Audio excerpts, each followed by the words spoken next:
and welcome. My name is Keith Thompson. I'm the Assistant Director of Dance here at the School of Music, Dance, and Theater in the Herberger Institute for Design and the Arts at Arizona State University. A little about me really quickly is that when I began dancing, it was actually in the 80s.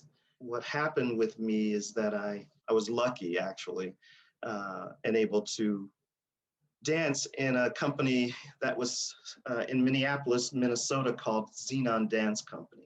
This company was the first company that I ever danced for.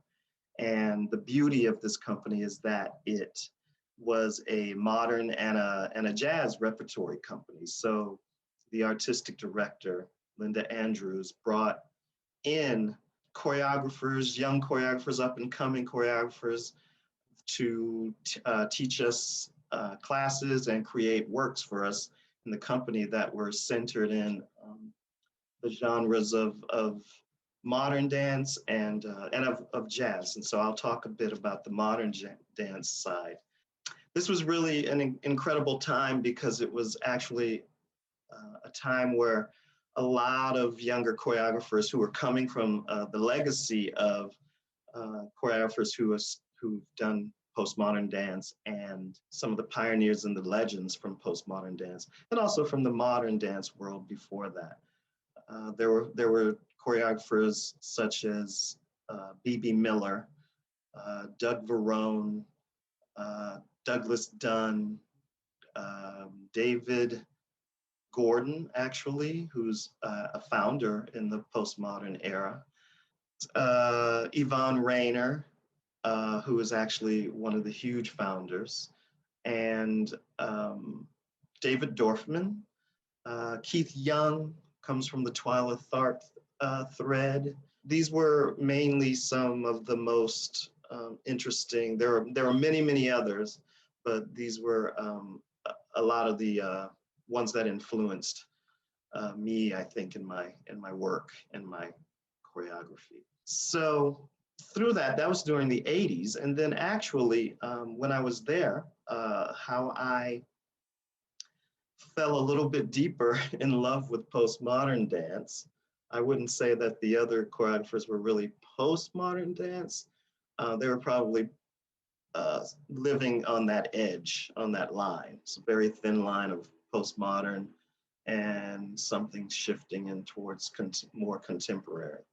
I had the pleasure of seeing Trisha Brown perform, her and her company perform while I was in this company. They came to Minneapolis, and I saw this company, and I just didn't know what I was seeing. It was so incredibly breathtaking, beautiful, made to look simple but complex material. It was the first time I was seeing humans, like people really dancing in the space and on stage.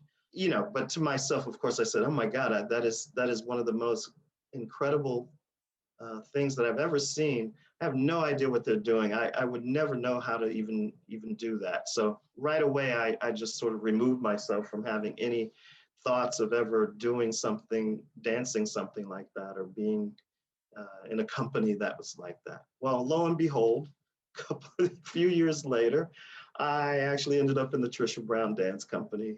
Actually, several of the dancers did as well. And Trisha was a pioneer, one of the first pioneers from the postmodern era, which was back in the movement of postmodern was back in the 1960s. She was one of the first to defy gravity back then. And what that meant was in her early work, she created things about walking down the sides of walls, taking dance outside of the proscenium stage, even though others had done that too. But Trisha did it in several ways of being off the ground a lot and experimenting that way.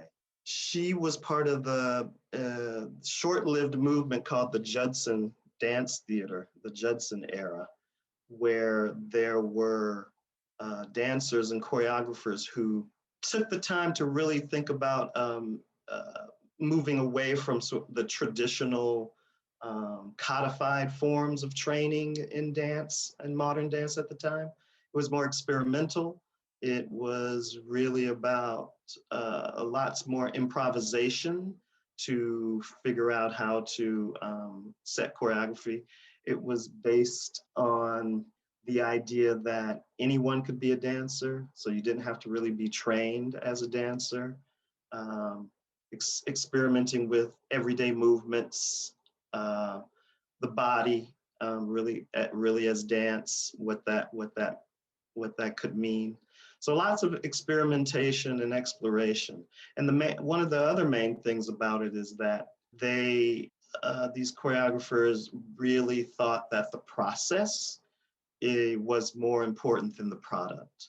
So the process of making the material, making the dances, dances for dance itself mainly than anything else. And another important figure inside of that was Steve Paxton, who I have the pleasure of knowing now today. And you would say he's the grandfather of contact improvisation. He basically created it.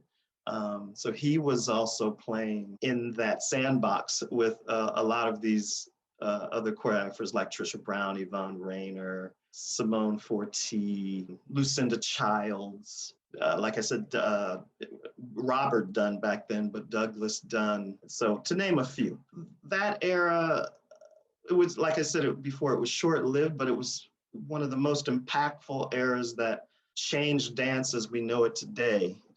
So without those pioneers, we probably wouldn't have what we have contemporary today. So I think the question that I want to try to answer, and I'm going to read some notes that I wrote down so that I don't miss anything. But the question is, what is postmodern dance?